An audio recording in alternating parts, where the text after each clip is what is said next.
सिनेविश्वात काम करणाऱ्या कलाकारांना प्रसिद्धी, पैसा, मान-सन्मान सर्व काही मिळते, परंतु या जगात कुठल्याच गोष्टी शाश्वत नसतात। मराठीत असे अनेक कलाकार होऊन गेले ज्यांनी उमेदीच्या काळात सर्व प्रकारची सुखे उपभोगली, परंतु उतारवयात त्यांना अनेक प्रकारच्या शारीरिक तक्रारींचा सामना करावा लागला। आज आम्ही अशाच काही कलाकारांची माहिती देणार आहोत ज्यांचे दीर्घकालीन आजारामुळे निधन झाले। चला तर व्हिडिओ सुरू करूया। नयनतारा। दिग्गज मराठी अभिनेत्री नयनतारा यांनी अनेक वर्ष मराठी चित्रपटसृष्टीत दमदार काम केले, मात्र त्यांच्या आयुष्याची शेवटची 10 वर्ष अत्यंत खडतर होती। उतारवयात त्यांना मधुमेहाचा त्रास व्हायला लागला। अति डायबिटीजमुळे 2006 साली त्यांचा डावा पाय शस्त्रक्रिया करून काढून टाकण्यात आला होता। यामुळे त्यांची अभिनय कारकीर्द पूर्णपणे संपुष्टात आली। त्यानंतर पुढे मधुमेहाचा त्रास वाढतच गेला। शेवटी त्यांची तब्येत खूप खालावली। 2011 पासून तर त्या डायलिसिसवर होत्या। तब्बल 3 वर्ष डायलिसिसवर काढल्यानंतर 30 नोव्हेंबर 2014 रोजी वयाच्या 64व्या वर्षी त्यांचे निधन झाले। अतुल परचुरे। मराठी मनोरंजन विश्वातील आघाडीचे विनोदी अभिनेते म्हणून अतुल परचुरे ओळखले जायचे। नाटक, सिनेमा, मालिका अशा विविधांगी माध्यमात त्यांनी प्रचंड काम केले। सारं काही सुरळीत सुरू असताना 2022 साली त्यांना यकृताच्या कर्करोगासारख्या असाध्य आजाराला सामोरं जावं लागलं। सुरुवातीला योग्य निदान करण्यात डॉक्टरांची चूक झाली, त्यामुळे ट्रीटमेंटला उशीर झाला। या काळात त्यांची तब्येत खूप बिघडली होती। कर्करोगाशी दीर्घकाळ झुंज दिल्यानंतर 2 वर्षांनी 14 ऑक्टोबर 2024 रोजी त्यांचे निधन झाले। स्मिता तळवलकर। वृत्त निवेदिका, अभिनेत्री, निर्माती आणि दिग्दर्शक अशी चतुरस्र ओळख असणाऱ्या अभिनेत्री म्हणजे स्मिता तळवलकर। त्यांना 2010 मध्ये गर्भाशयाचा कॅन्सर असल्याचं निदान झालं होतं।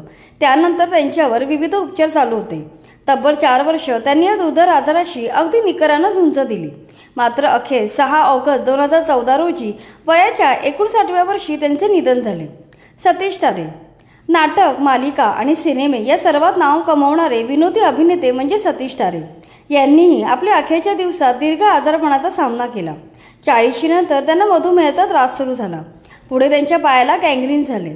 त्यांच्या पायाचे ऑपरेशन करण्यात आले। अनेक दिवस उपचार करूनही त्यांच्या प्रकृतीत सुधारणा झाली नाही।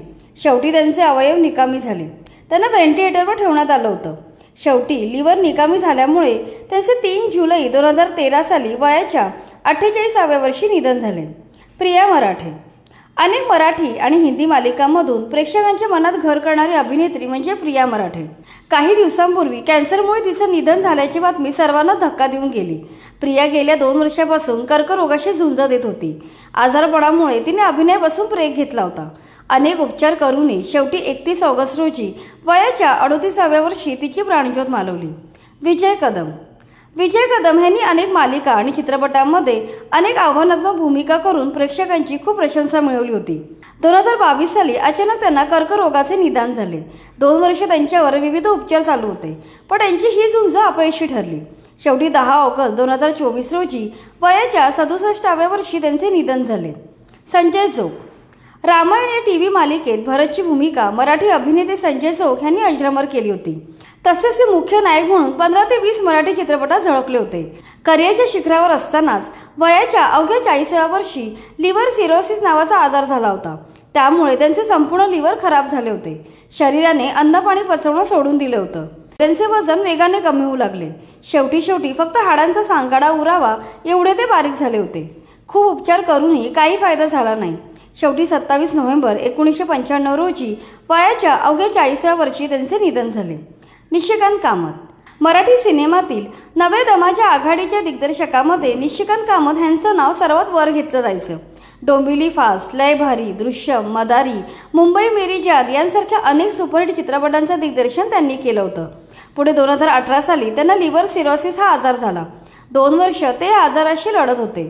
त्यात त्यांना कोरोनाही झाला। यातच त्यांचे 17 ऑगस्ट 2020 रोजी वयाच्या 50व्या वर्षी निधन झाले। मुग्धा चिटणीस। माझं घर माझा संसार या चित्रपटामुळे अभिनेत्री मुग्धा चिटणीस प्रसिद्धीच्या झोतात आल्या होत्या। पुढे चित्रपट सृष्टीपासून लांब गेल्यावर 1994 साली वयाच्या 29व्या वर्षी त्यांना ब्रेस्ट कॅन्सरचं निदान झाले। 2 वर्ष अमेरिकेत त्यांच्यावर उपचार करण्यात आले होते, मात्र दुर्दैवाने या गंभीर आजाराशी तोंड देत असताना त्यांना मृत्यूने गाठले। 1996 साली वयाच्या 31व्या वर्षी त्यांचे निधन झाले। रसिका जोशी। आपल्या सहज अभिनयाने रसिकांच्या मनावर राज्य करणाऱ्या अभिनेत्री म्हणजे रसिका जोशी। मराठी नाटक, सिनेमा आणि मालिकांमध्ये त्यांच्या भूमिका गाजल्या। 2008 साली वयाच्या 39व्या वर्षी त्यांना ब्लड कॅन्सरचे निदान झाले। त्या जवळपास 3 वर्ष कॅन्सरशी झुंज देत होत्या, मात्र त्यांची तब्येत ढासळत गेली। उपचारादरम्यान 7 जुलै 2011 मध्ये वयाच्या अवघ्या 39व्या वर्षी त्यांचे निधन झाले। रंजना फक्त काही वर्ष चित्रपटसृष्टीत काम करूनही रंजना यांनी मराठी चित्रपटसृष्टीत एक अढळ स्थान निर्माण केलं होतं। 80च्या दशकात त्यांचा हात धरणारी एकही अभिनेत्री नव्हती, पण एका अपघाताने त्यांचे करिअर संपून गेले। रंजना 1987 मध्ये एका चित्रपटाच्या चित्रीकरणासाठी बेंगलोरला जात होत्या। त्यावेळी त्यांच्या गाडीचा अपघात झाला।